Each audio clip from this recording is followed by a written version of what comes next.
நீங்க PC build பண்ணதுக்கு ready ஆகிங்களா? So இப்பவே நீங்க பில்ட் பண்ணாதீங்க அப்படின்னு தான் நான் சொல்லுவேன். என்னன்னு பாத்தீங்கன்னா இப்ப ரெம்ட ரேட் வந்து பாத்தீங்கன்னா கோல்டு ரேட் சமன் ஆகிக்குது. ரெம் மற்றும் இல்லாம NVMe கூட சில பல காரணத்தால ஏறிக்கிட்டே இருக்குது. முதல்ல சில காரணத்தை பார்த்துடலாம். சோ முதல்ல வந்து பாத்தீங்கன்னா என்ன காரணம் அப்படின்னு சொல்றாங்க பாத்தீங்கன்னா AI பில்ட் பண்ணணும்னு நினைச்சீங்கன்னாக்கா அதுக்கு நிறைய பெர்ஃபார்மன்ஸ் உள்ள பிசிஸ் வேணும். சோ அதுக்காக வேண்டி இந்த கம்பெனிக்காரன் கூகுள் ஜெமினி அந்த ஜெமினிக்கு தானே கூகுள் அந்த மாதிரி ஆக்கள் வந்து பாத்தீங்கன்னாக்கா இந்த கோர்ஸை பிராண்ட்ஸ் கோர்சையா, எடாட்டா, எட்லிங்க் இந்த மாதிரி ரெம்போல பாத்தீங்கன்னாக்கா அவங்க நாங்க வாங்கக்கூடிய விலையும் பார்க்க கூடுதலா காசு கொடுத்து வாங்குறாங்க. ஸோ இதனால அவங்களுக்கு கம்பெனி பிராண்ட்ஸுக்கு மட்டும் தான் இவங்க இந்த ரெம்ம செல் பண்றாங்க.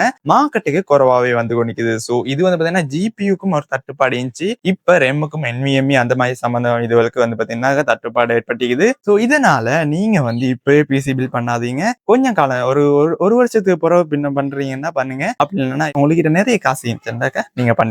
சோ இந்த வீடியோ உங்களுக்கு ரொம்ப பிடிச்சு நம்புறேன். பிடிச்சிருந்தாக்கா மறக்காம எல்லாம் லைக் பண்ணிடுங்க. அடுத்த விஷயம் ஆதரவுங்களோட ஏரோஸ்டெக் பாய் மக்களே.